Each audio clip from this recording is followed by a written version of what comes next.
En 2008, j'étais dans l'Oise et c'est vrai que j'avais un handicap avec le syndrome de la queue de cheval, avec qui est une atteinte des racines lombaires. Vous étiez paralysée. Sacrée. J'avais un pied qui était en équin et paralysé. J'étais appareillée, j'avais un corset, j'avais une attelle, j'avais un neurostimulateur. J'étais sous morphine et je vivais avec les autosondages depuis 9 ans. Et sous morphine, pareil, depuis des années? Oui, depuis 1994. J'avais juste arrêté quelques mois entre deux. En J'ai eu un petit mieux, mais je vivais avec. Vous attendiez que ça se termine, quoi. Oui, je savais que je finirais ma vie comme ça. Et bon, c'est tout. On s'adapte à son handicap et on apprend à vivre avec. Et puis votre médecin vous suggère et mon médecin, alors, en février me propose de venir à Lourdes avec les malades. Et je n'avais pas pensé. Et c'est vrai que c'était les 150 ans des apparitions de la Vierge à Sainte-Bernadette. Et je m'appelais Bernadette, donc pour moi, c'était une grâce de pouvoir aller à Lourdes au mois de juillet.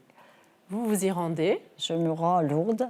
À Lourdes, je vis ce pèlerinage à travers les sacrements, avec l'église du diocèse, avec tous les pèlerins de Lourdes, parce que c'est international à Lourdes. Et là, j'ai vécu comme tous les malades, avec les hospitaliers, à travers les sacrements. À quel moment vous avez senti quelque chose? J'ai senti la présence du Seigneur au moment de la procession du Saint-Sacrement, qui a lieu à 17h tous les jours. Et mais on se rend de la grotte à... Non, là c'est autre. De la grotte à la basilique Saint-Pédis. C'est après quand vous êtes rentrée, ce que oui. Et là, j'ai vraiment senti cette présence du Seigneur et cette parole qui me disait je marche avec vous, je vois ta souffrance, celle de tes frères et sœurs, et donne-moi tout. Et c'est vrai que dans la prière, j'ai tout donné au Seigneur et j'ai prié pour mes voisins. Là, vous priez pour les autres? Pour les autres. Pas pour vous? Jamais, parce que j'ai jamais demandé la guérison. Et puis vous rentrez à Beauvais? Je suis rentrée à Bresles. Et à Bresles, j'étais 3 jours où vraiment je me suis reposée parce que j'avais mal.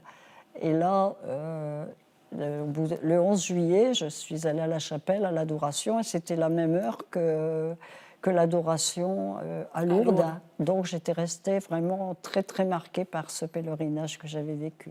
J'en ai été vraiment très, très heureuse et très touchée. Et c'est là que vous ressentez quelque chose dans votre corps? Oui, à la chapelle, à 17h45, j'ai senti une détente de mon corps et puis une chaleur qui m'a envahie. Et bon, j'ai terminé la prière à 18h sans comprendre ce qui m'arrivait. Je suis rentrée dans ma chambre et là, j'ai une voix intérieure qui m'a dit « Enlève tes appareils ».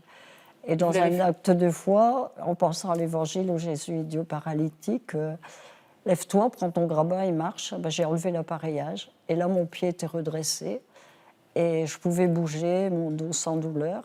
Donc, j'ai arrêté le neurostimulateur, j'ai arrêté la morphine, j'ai arrêté les autosondages. Et Bernadette, le lendemain, j'ai marché 5 km. 5 km alors que vous ne marchiez plus, vous aviez un fauteuil roulant, je marchais encore, mais bon...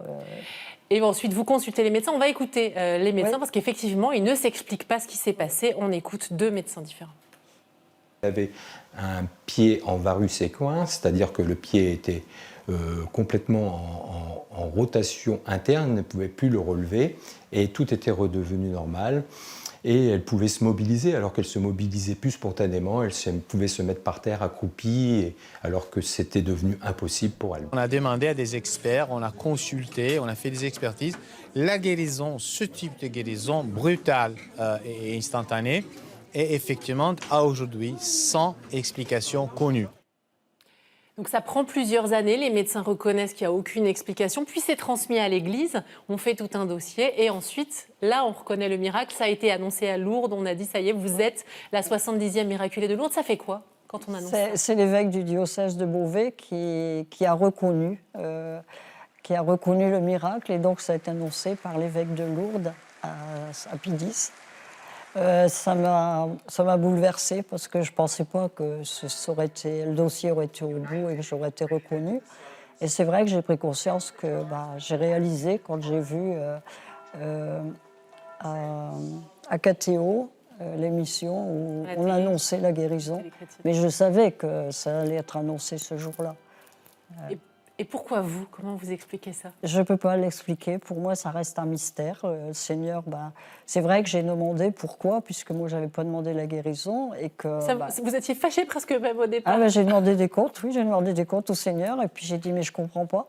Puis jusqu'au moment où je me suis dit, finalement, je me reçois de Dieu. Et le Seigneur m'a fait miséricorde à travers cette guérison, j'ai qu'à l'accueillir. Et que pour moi, c'était un don qui était fait à l'Église et pour témoigner des merveilles de Dieu. Et vous avez accepté ce rôle, cette mission de témoin. Oui, tout à fait.